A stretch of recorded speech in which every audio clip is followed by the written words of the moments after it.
안녕하세요. 저도 제가 살면서 이런 이야기의 주인공이 될 줄은 몰랐습니다. 원래대로라면 올 가을에 결혼할 예정이었던 20대 후반의 여성입니다. 열길 물속은 알아도 한길 사람 속은 모른다더니 그게 바로 예비시모를 두고 한 말은 아니었을까 싶어요. 저희 친정아버지는 친구분들을 참 좋아하시던 분이셨습니다. 그렇다 보니 여러 번 보증을 서주셨던 것 같아요. 그러다 결국 몇몇 분들과 연락이 끊어지면서 그 책임을 오롯이 아버지가 지게 되었습니다. 감당할 수 없는 빚과 스트레스를 술로 달래시던 아버지는 알코올 중독 증세를 보이셨고 그날도 술을 드시고 늦은 밤까지 거리를 헤매이시다 달리는 차에 치여 세상을 떠나셨습니다. 그게 제 나이 12살 때 있었던 일이에요.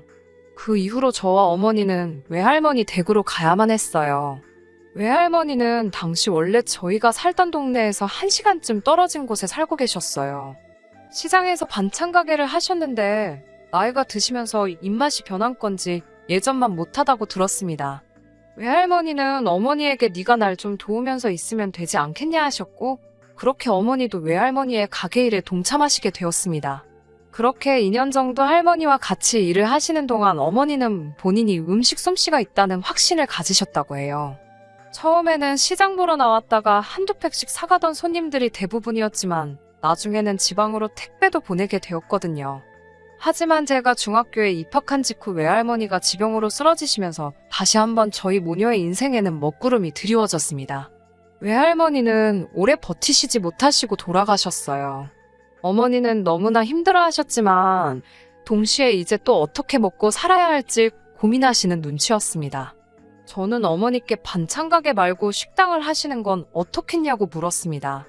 어머니도 혼자서 그 많은 반찬을 할 수도 없는 노릇이고 그렇다고 남에게 맡기자니 믿을 수가 없다 하시면서 그럼 한 가지 메뉴만 파는 식당을 해볼까 하시더라고요. 그렇게 저희 어머니는 해장국집을 열었습니다. 매일 밤 더 맛있는 해장국을 끓이시기 위해 돼지뼈들과 씨름하시는 어머니를 보며 저 역시 열심히 공부를 했어요. 그리고 어머니는 운 좋게 택시회사와 공사장이 밀집한 지역에 가게를 낼 수 있었습니다. 하루에 딱 80그릇만 팔면서 혹시 손님들이 술이라도 드시고 일터로 돌아가시면 위험하다며 술도 팔지 않으셨지만 그래도 어머니의 해장국은 늘 인기가 좋아 저녁 7시가 되기도 전에 가게 문을 닫을 수 있을 정도였습니다. 그렇게 한자리에서 오래 장사를 하시니 장사는 날이 갈수록 잘 되었고 나름 입소문을 타면서 분점을 내지 않겠냐는 연락도 받기 시작하셨습니다. 당연히 라디오와 텔레비전에도 소개가 되었고 그렇게 매출도 급성장하기 시작했습니다. 가게를 내느라 어머니와 저는 반지하에서 살아야만 했는데 어느 순간 그 집도 크진 않지만 아파트로 변해 있었습니다. 하지만 단지 이 때문에 제가 어머니를 존경하는 것은 아닙니다. 제가 어머니를 존경하는 이유는 어머니의 끈기와 인내심 그리고 남을 돕는 마음 때문입니다. 어머니는 해장국집을 연 이후로 매달 정기적으로 학생들을 후원하고 계셨어요. 처음에는 소액으로 시작하셨지만 지금은 한 달 매출의 10%는 꼭 기부금으로 지출하고 계세요. 제가 하루는 어머니께 그렇게 고생해서 번 돈인데 얼굴도 모르는 사람을 돕는다고 하면 아깝지 않냐고 하자 우리가 힘들 때 외할머니가 우리에게 손을 내밀어 주셨듯이 어머니도 힘든 누군가에게 손을 내밀어 줄 수 있는 사람이고 싶다고 하시더라고요. 어머니가 저를 잘 키워주시기 위해서 밤낮으로 피땀 흘려 일하신다는 걸 알았기에 저 역시 죽기 살기로 공부를 했습니다. 비록 다른 친구들처럼 과외나 유명 학원을 다니는 등의 사교육은 받지 못했지만 저한테 허락된 한에서는 후회 없이 공부했어요. 덕분에 서울 명문대 경영학과에 진학할 수 있었습니다. 경영학과에 진학했던 이유는 언정계 어머니의 사업을 정말 기업화 시켜보고 싶었기 때문입니다. 그리고 학교를 다니면서도 장학금을 놓치지 않기 위해 공부에만 매달렸어요. 그렇게 2학기가 지나고서야 알게 되었습니다. 어머니는 제가 장학금을 받으면 그 돈을 다시 제 이름으로 기부하고 계셨어요. 제가 하루는 기부하는 게 그렇게 좋으시냐 물으니 이 덕이 쌓이고 쌓여서 우리 딸 인생의 복으로 돌아올 거라고 생각하면 얼마나 기쁜지 모른다고 웃으며 대답하시더군요. 그리고 정말 어머니 덕분인지 저는 대학교 졸업과 동시에 남들이 그렇게 들어가기 힘들다는 대기업에 입사할 수 있었습니다. 게다가 어머니의 사업도 나날이 커져서 결국에는 가게 2개를 더 냈습니다. 하나는 심지어 저희 회사 옆에 위치하고 있었습니다. 하지만 제가 이 가게 딸이라는 건 아무에게도 말하지 않았습니다. 제가 무슨 부잣집 기업가 딸도 아닌데 그런 이야기를 제 입으로 하는 게 좀 민망하더라고요. 동료들도 부담을 느끼진 않을까 걱정도 됐었고요. 다만 사람들이 오늘 점심은 거기 가서 먹을까 하면 괜히 기대하게 되고 또 맛있게 먹었다며 음식을 칭찬하는 걸 들으면 기분이 정말 좋더라고요. 그리고 그 회사에서 지금의 남자친구를 만났습니다. 남자친구는 저보다 1년 일찍 입사한 상황이었고 그렇다 보니 제가 회사 생활에 잘 적응할 수 있도록 많은 도움을 주었습니다. 저도 그런 남자친구에게 많이 기댔고 그렇게 서로 금세 가까워졌습니다. 하루의 대부분을 회사에서 함께 보내면서 연애까지 하다 보니 결혼을 생각하지 않는 게 오히려 이상할 지경이었네요. 2년 정도 지났을 무렵 남자친구는 우리 그냥 같이 살지 않을래라며 프로포즈를 해왔습니다.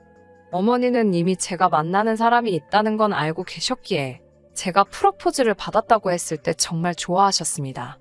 하지만 저에게 혹시 그 집에서 우리 딸을 반대하면 어쩌지라며 걱정을 하시더라고요. 그래서 제가 왜 나를 반대하냐고 물으니 어떤 집들은 아빠 없이 컸다고 하면 싫어하는 것 같더라라며 말끝을 흐리시더군요.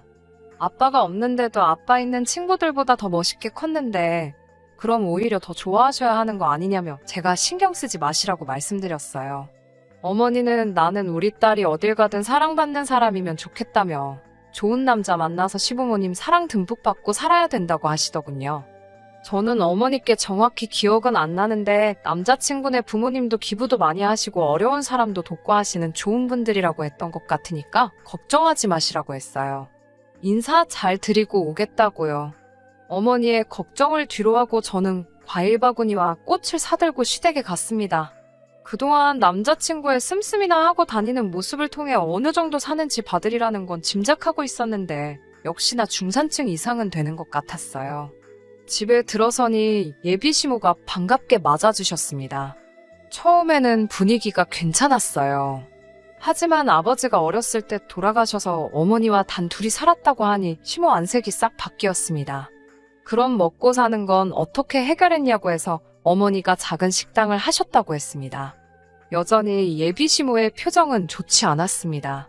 그걸 눈치챈 예비시부와 남자친구가 그래도 참 대단하시다며 어떻게 여자 혼자 몸으로 딸을 이렇게 훌륭하게 키우셨는지 아주 멋진 분이신가 보다며 상황을 수습하려 하더군요.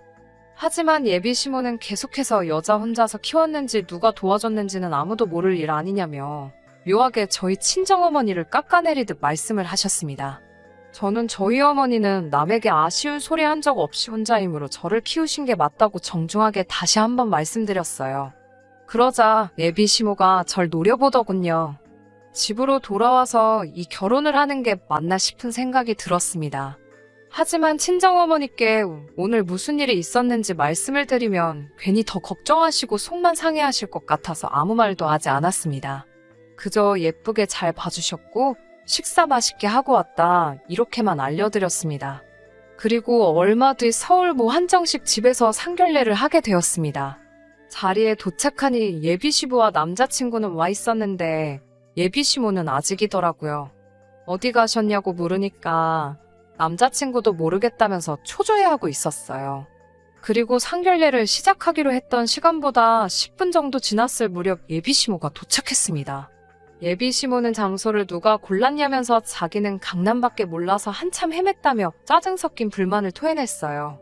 본격적으로 이야기가 시작되면서 예비시부가 먼저 저희 어머니에게 듣자 하니 혼자 힘으로 따님을 저렇게 훌륭하게 키우셨다면서요 라고 말을 건넸습니다. 저희 어머니가 자식 위해서라면 못할 게 없지요 라고 하자 예비시부도 그래도 대단하십니다. 우리 안 사람이라면 그렇게 할 수 있었을까 모르겠네요 라며 농담을 건넸어요. 그러자 예비시모가 눈을 동그랗게 뜨면서 여보는 내가 평소에 얼마나 품위를 따지는지 모르냐면서 어떻게 여자가 혼자 남자들 상대로 장사를 하냐고 그러는 거예요. 그러면서 본인은 그런 장사하지 않고도 우리 아들을 저렇게 멋지고 잘나게 키웠다고 그러더군요. 게다가 자기는 지금 자선사업을 하는 사업가라면서 사업이 참 어렵답니다라고 저희 어머니께 한마디 하더라고요.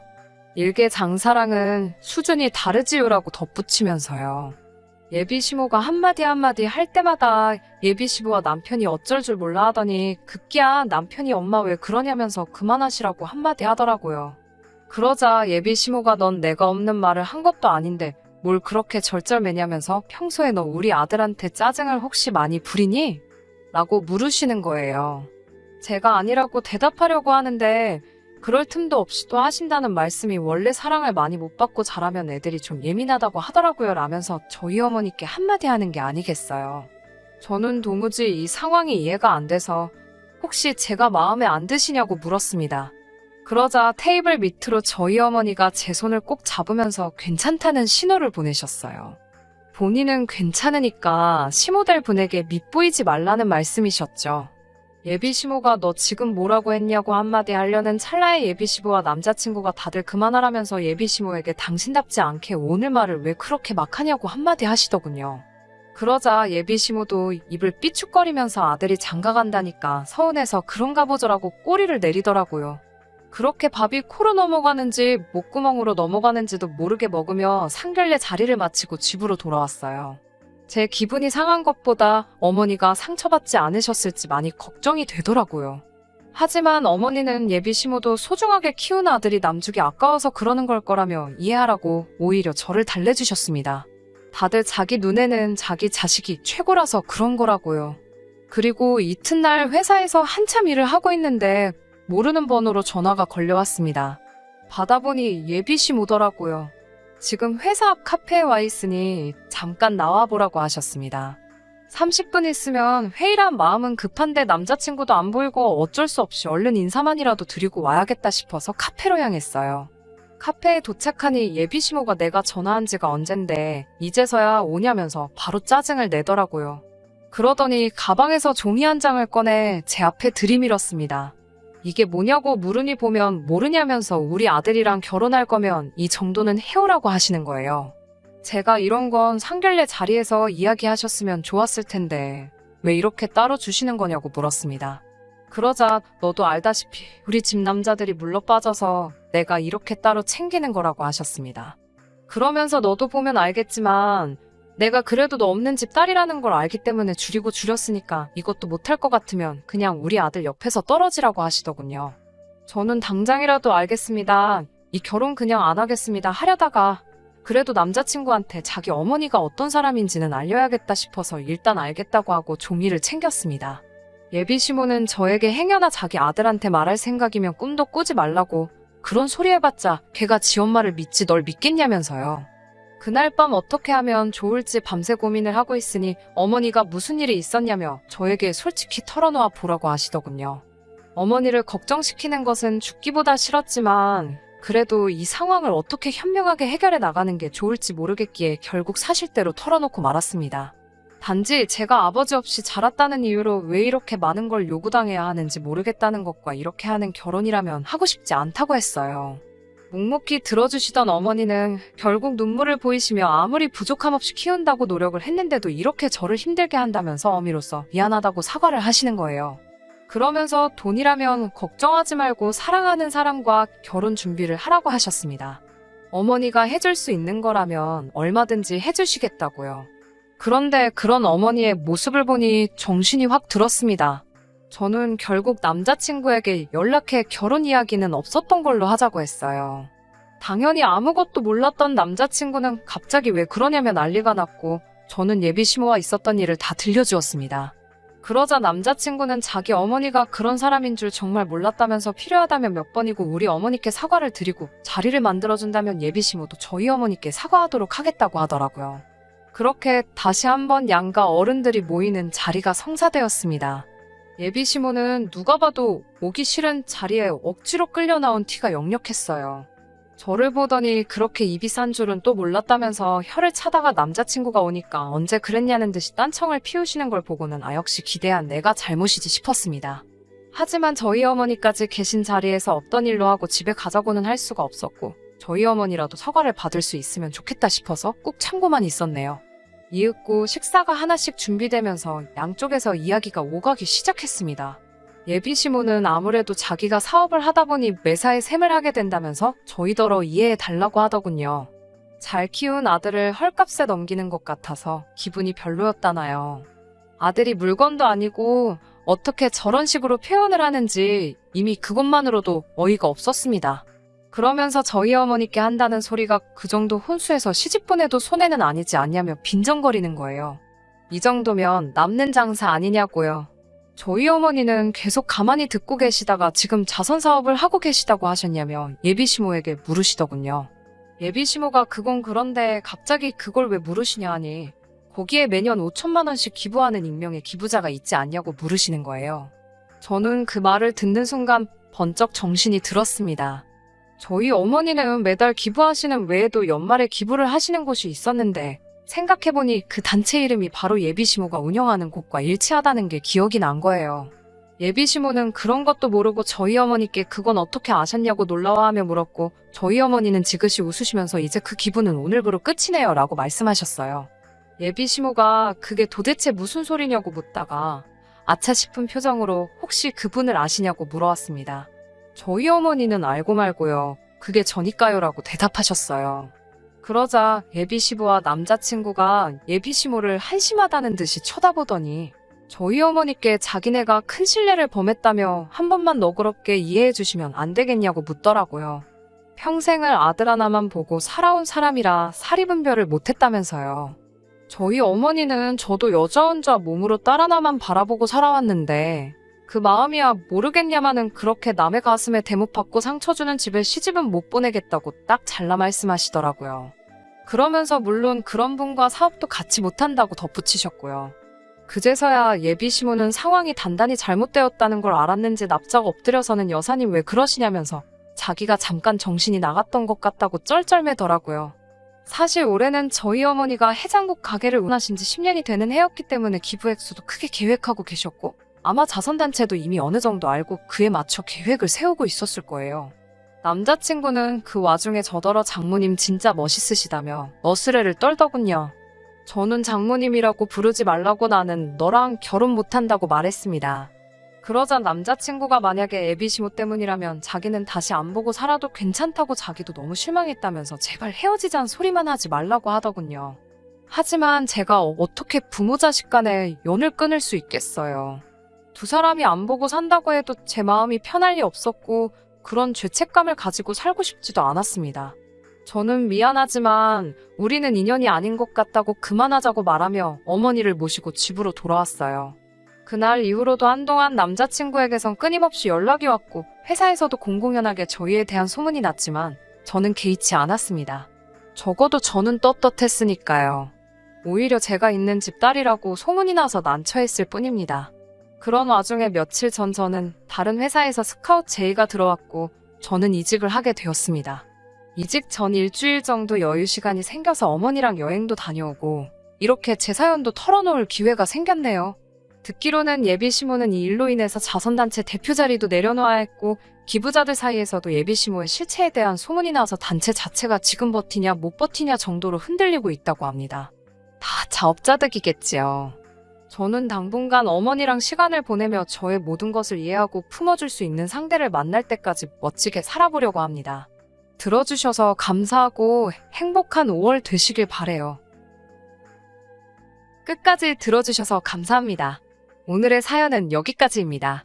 구독과 좋아요, 알람 설정 부탁드리고 더 좋은 사연으로 다시 찾아뵙겠습니다. 감사합니다.